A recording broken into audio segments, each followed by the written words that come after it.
Everybody, welcome to this episode of Think Business. Looking forward to talking to Dustin Serviss. Dustin, it's great to connect with you. You're the CEO of Serviss Wealth Management. And, we're recording this February 27, 2023. Q1 2023 is almost over. And I think a lot of people are looking at the stock market today and the volatility of that. I'm not going to ask you for guidance or advice because that's only has maybe a short shelf life. But how should people be kind of thinking about wealth right now as we sit here, right? I think there's so many different ways of thinking about it. How should people be thinking about it and taking fear maybe out of the equation? John, I would say that it's a really good question, and it's fitting for all times, no matter if the market is up or down. But checking in with yourself and controlling the things that you can control. So again, there will never be a time when things aren't, and the media does a great job of making things always seem interesting, maybe on the brink of negative. So there's never a time when the media will say, now's the best time to invest in the stock market. And so if we're specifically talking about that, real estate shortfall, behind it, what's going on with that? Who knows? So come back to something you can control. And so in someone's own world, we go back to something called BAM, which is your bare ass minimum, BAM. And that really is, no one likes a budget. Yeah. So we call it, just what is the bare ass minimum expenses that exist for you to live? And, again, that is very simple. Yeah. But even applicable to business owners that are running major corporations, because it goes back to the business itself. You can do it for yourself, then you can do it for your business. And then you can, have a little more optics on how much trouble could you get in or not. You might realize that you're in better shape than you thought. Yeah. Let's talk about that for a second. Dustin, something I do almost on a monthly basis, quarterly basis, for sure on an annual basis, is I go to my iPhone and I check out all the subscriptions that I'm subscribed to, and then pay attention to what I haven't used in the last 3 to 6 months, and then I cancel the subscription. And I just did it a couple months ago. And had I not gone to do it, I actually have it in my calendar to remind myself to do it, so I don't have to leave my memory up to remembering. And I stopped $2,500 worth of subscriptions, $14 a month here, $20 a month here, $100 here, excuse me. But it adds up. And sometimes we subscribe to so many things, we don't realize what we're not using. So talk a little bit about some tips and tricks and tools on how people can really kind of do an audit of expenses maybe that they're not utilizing. I'm happy you brought it up. I think one of the things my wife and I did a couple of years ago that was very engaging, fun, and kind of out of my comfort zone. I'll speak for myself, where we were making good money. We both work. We're successful. We have life. It's whatever. But at the same time, we still didn't seem to be getting the results we wanted in our investments and savings for accumulation. So we sat down. We printed the last 3 months of visa statements. And so at the start of the conversation, because again, a lot of our coaching is along with spouses, and saying, if we can have better communication together around money, especially, that's wealth. And so when you laid down the statements and just said, okay, this is a safe environment, no one's allowed to get mad, we got nothing to hide, but it's more like, okay, well, let's just see where the expenses go. We all had suspicions of each other, and more like, well, you spend here, well, you spend there. No, this is just going to be an environment where it's totally safe. We're just going to get optics. We're probably going to keep doing the same spending, but let's just get optics. And then when you go and look at where your, call it your true north, call it your goals, call it your lifestyle design, whatever you want to call, like where you want to go, when you look back and say, okay, I know where I want to go. And then you look at those 3 months of expenses and you just say, hey, the bulk of those expenses, and subscriptions is a great example. Another example might be, hey, we have the most expensive cable package, yet we want to be more athletic and get outside more. So why do we have the most expensive cable package? We don't want to be watching more TV. So all of a sudden you strip down that. And so when you look at those expenses, you go, okay, my expenses are in a place where I value and where I want to have, I see with clients, they say, connection to people is very important. And so they'll say, well, I'll say, how is your grocery bill $2,500 a month for a family of 4? And they'll say, well, I don't know. We'll think about it. We'll talk about it. And they'll say, well, we do host 1 to 2 things a month. Well, those hosting, buy nice bottles of wine, charcuterie boards, on and on, the flowers, the ambiance, whatever. Well, those might be 500, 600, 700 a time. Yeah. Then now you've got some optics into, okay, well, that is somewhere. Valuing friendships in connection is important to us. So that's part of our BAM. Yeah, I love it. No, I appreciate you going into that. Let's kind of stay on this, because you said something earlier that I say a lot and I love is, control what you can control. And then there's certain things that you cannot control. And if you go to your website, Services Wealth, ServisSwealth.com, you know what? I love how it says growth with peace of mind, right? And so let's just marry the peace of mind with the controlling what you can control. I think a lot of times, you and I cannot control the stock market today, but we can control our peace of mind of how the market moves, right? It's been down, 400 or 500, 600 points in the last week, but how does somebody control their mindset today so they don't make the wrong decisions in the moment? Yeah, well, there's lots of places, but again, I would really back it down to, we have something called a Life Clarity Summit. So really simple diagram. It's a pyramid, and at the base of the pyramid is your financial plan. That could be just even listening to this podcast. You're getting your mind in the right frame that you have a plan. You're going to go somewhere, so you need to know where we're going. Also in there, I've talked about BAM, and we've talked about goals, and so once that is kind of established, the next layer up is your risk management. So in your risk management, you might be, what happens if I die? If I get sick or hurt, do I have a will? And in there is leisure spending and solid relationships. And so again, all we're trying to do is create 1, 2, 3, 4 check marks. So as you look at it, say, yeah, I'm talking to my spouse, I'm talking to a professional about a financial plan, you can check the bottom. Now you can go up to risk management. Okay, well, if I passed away, honey, we got no debt and I've got $2 million in investments. If I died, you're going to be okay. Okay, so you can put a check there. Or if you don't, then you might say, well, I better get some life insurance. If you got sick or hurt, what happens then? From the risk management, you move up to accumulation. And that's where you're going to start building things. This is where, say you're making more than 120 grand a year and you're able to you're saving, you're building. And if you save $1,000 a month, in a year, you're going to save 12,000. You really need to get that income built up so that you can have options to save materially. And you're going to build your retirement investments, pay down your debt, have your real estate, and then up above is your estate planning, your legacy, or sell your business. So going back to that pyramid, we go, and I'm happy to share it for any of your listeners. Reach out to me. You can actually just request it on the website or book a meeting, but I'll be happy to share that with anybody. And you can just print it out, check off the things you have, and then you'll see what you need to focus on. So it isn't this big, huge financial plan, because people go, well, we need a big financial plan, or the banks will, kind of scare you into, or I'm stereotyping a bit, but someone might scare you into, you need this big plan. And people go, oh, either I don't have the wealth, so I'll get a plan when I'm wealthy.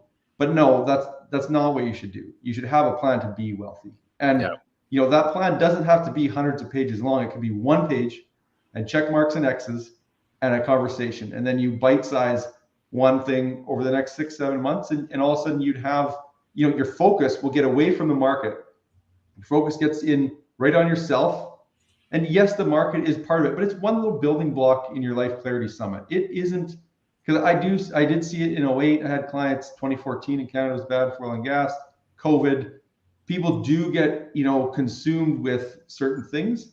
And even it could be the election, Trump, that was, I had clients that were fixated on that. And so, just trying to go, okay, me, what's my thing? And then working within that. And if you're a business coach and do awesome things for your clients, the best return usually is concentrated in someone's business, and that is where they can control it. That's where they know they have something called what we call a wealth edge.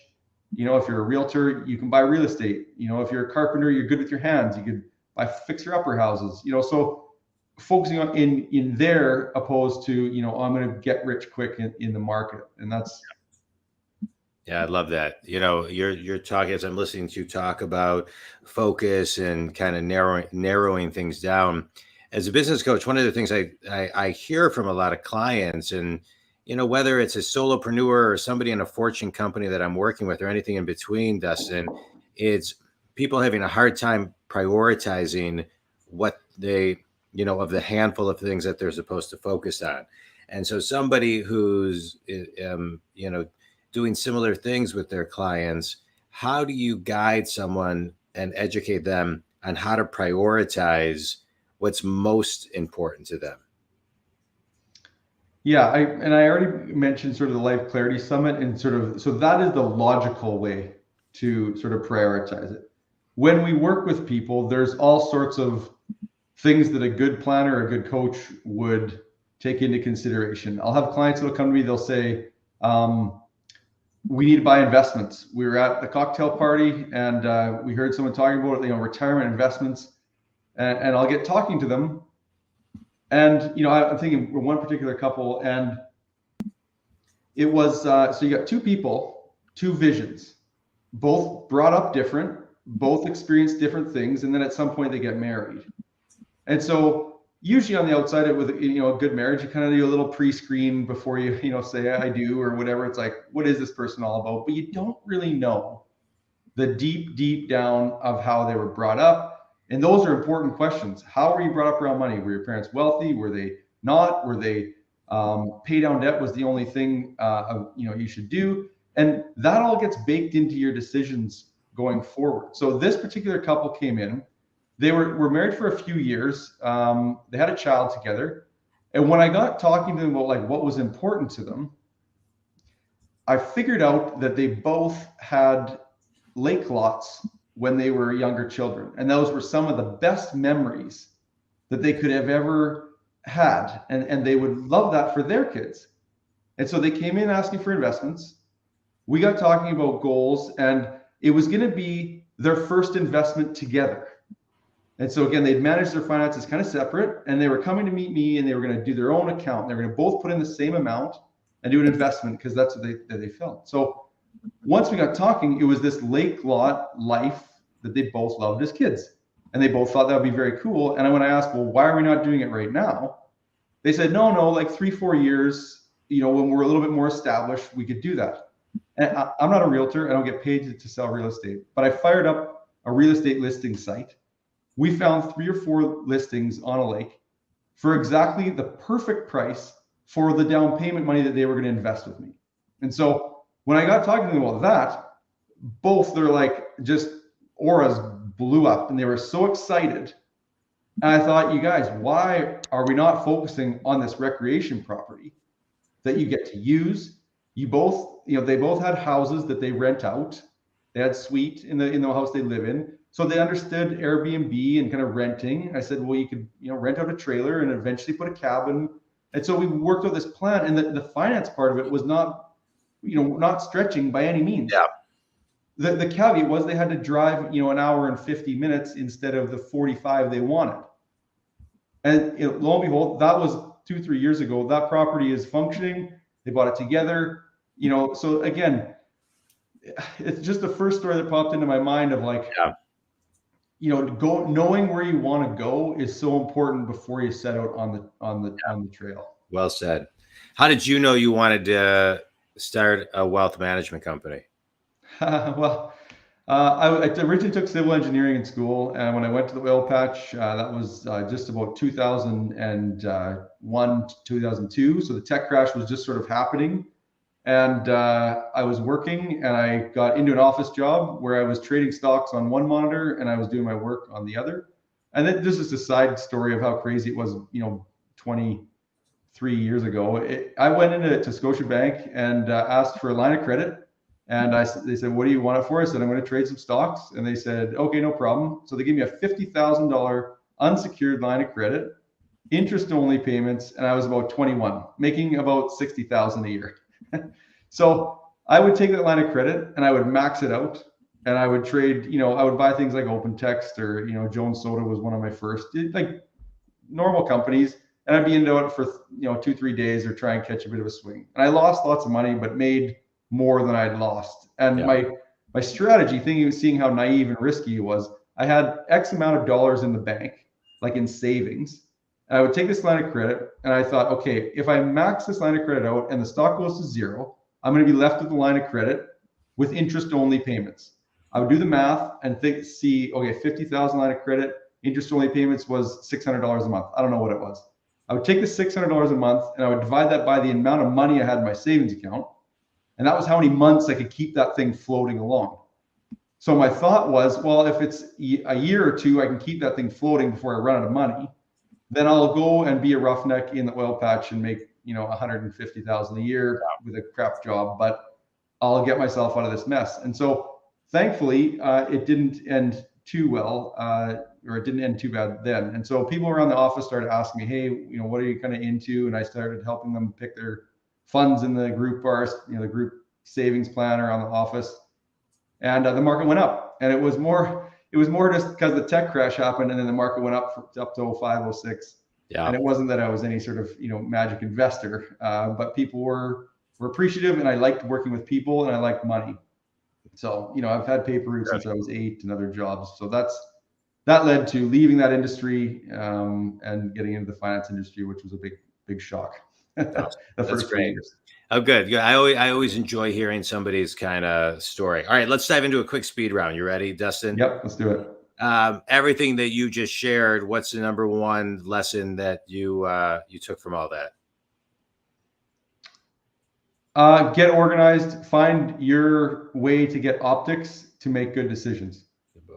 So well said. I was just watching. I love Ray Dalio. I don't know if you read his book Principles, but yeah. And so I just watched his TED Talk on a plane. I don't know if you see. I never saw his TED Talk. I didn't. It was great. It was great. I loved it. I actually made my daughter watch it because I thought it was so good. I've got the Ray Dalio Principles for Success for my 5 and 7-year-old. He's got a kid's book actually. Yeah, I know. I bought those for my kids too. Yeah. Number one, best piece of wisdom you've ever received. Don't sell any pieces of real estate that you've ever owned. Okay. A book that's had the biggest impact on you, or a book, TED Talk, whatever makes. 100%. It's Napoleon Hill, Think and Grow Rich. Yeah, one of the best. Yeah. It was one of the first books I read like 30 plus years ago. I love it. Yeah. If you had to teach a college class, what would it be? It'd be finance, but more so spending behavior. And I would actually try to get into the elementary school and get kids a little bit younger. Yeah. I've been wanting to teach a class like in high school of 7 habits of highly effective people, because they don't, the schools aren't teaching, in my opinion, schools aren't teaching the things and on an elementary school, middle school, and a high school level of tools that they need, especially in today's world where you really need to figure out how to adapt with this ever-changing world of jobs and technology that my kids are 17 and 20. We were talking before, yours are 5 and 7, but by the time your kids graduate college, it's not even going to look like how we see it. They're focused on other stuff that's changing that maybe.